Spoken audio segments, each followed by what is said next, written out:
So today, we are making a classic tapas dish from the Spanish Canary Islands, known here in Spain as Las Islas Canarias. We're talking Spanish garlic cauliflower.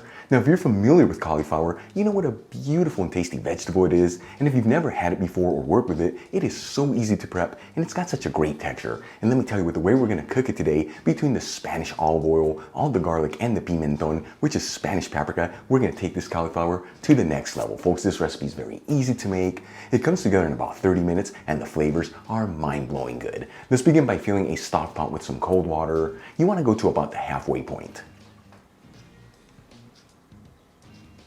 Then we'll season it with sea salt and heat it with a high heat. In the meantime, let's get our cauliflower ready. I've got a head here of fresh cauliflower. You want to make sure when you pick yours up at the market that the florets are nice and tight and that there's no yellow or brown spots, as that's a sign of old cauliflower. I'm going to begin by removing the leaves from the stem. Then using a knife and cutting in at a diagonal angle, I'm going to remove the stem.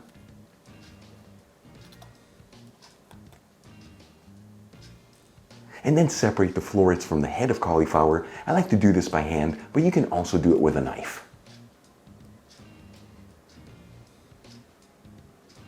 Once we've separated all the florets from the head of the cauliflower, I'm going to cut each floret into a smaller floret. That way we end up with bite-sized florets. You just cut them through the stem and separate them with your hand. And I like to cut off just a little bit of the stem from each floret.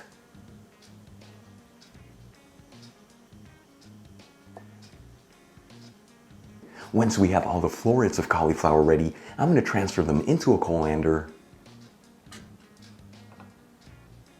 and rinse them under some cold running water to remove any of the excess dirt. Alright, let's move back to the stock pot with the salted water. As you can see, it's now at a full boil, so we're ready to add in our florets of cauliflower. I like to add them in there in batches instead of dumping them all in there at once. That way none of that hot water splashes out. And we're going to boil our florets of cauliflower between 4 to 6 minutes. This is enough time for them to be perfectly cooked, where they'll be nice and tender, but they won't have a mushy texture.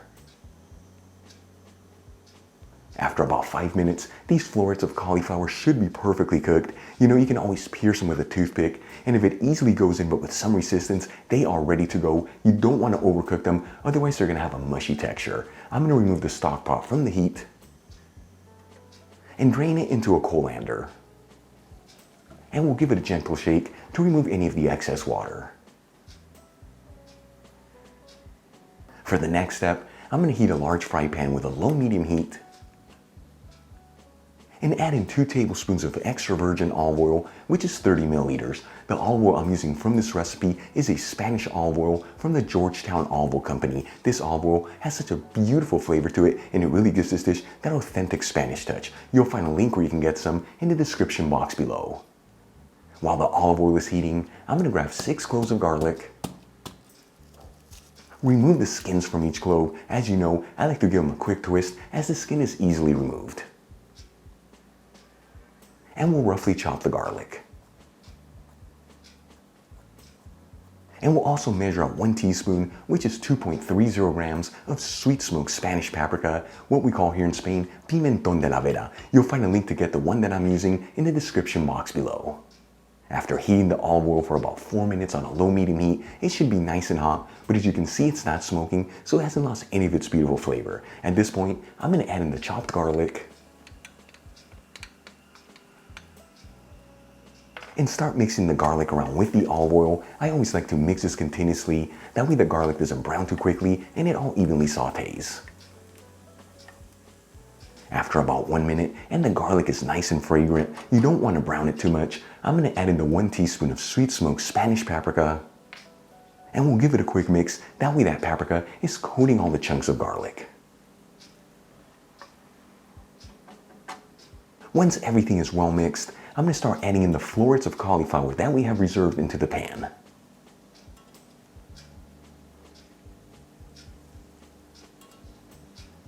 Then we'll season everything with sea salt and freshly cracked black pepper. and we'll give this a gentle mix until each floret of cauliflower is coated in that garlic and paprika sauce.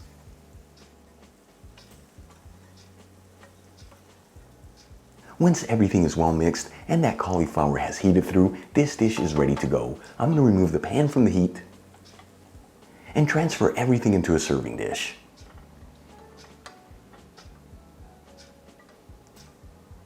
And we'll sprinkle it with some finely chopped parsley. Our Spanish garlic cauliflower is done. You saw this easy to make, beautiful presentation, but the beauty of this dish is going to be the texture on that cauliflower. Let's give this a try and see how it turned out.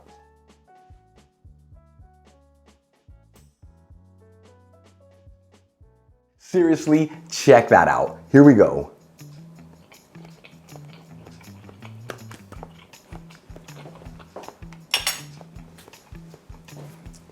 It is so good. First things first is that cauliflower is beautifully cooked. It kept its shape, but it's not mushy.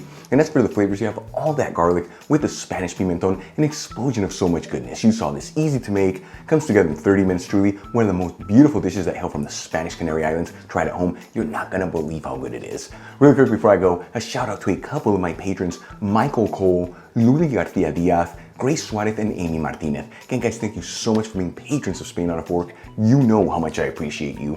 For the rest of you, if you're not with me on Patreon, consider becoming one, as it really helps with ingredients and equipment to continue making videos like this. You'll find my Patreon link in the description box below and iCard above. If you enjoyed today's video, hit that like button. Leave me a comment below, and if you're not subscribed, you know what to do. Smash that subscribe button. Till the next time, hasta luego.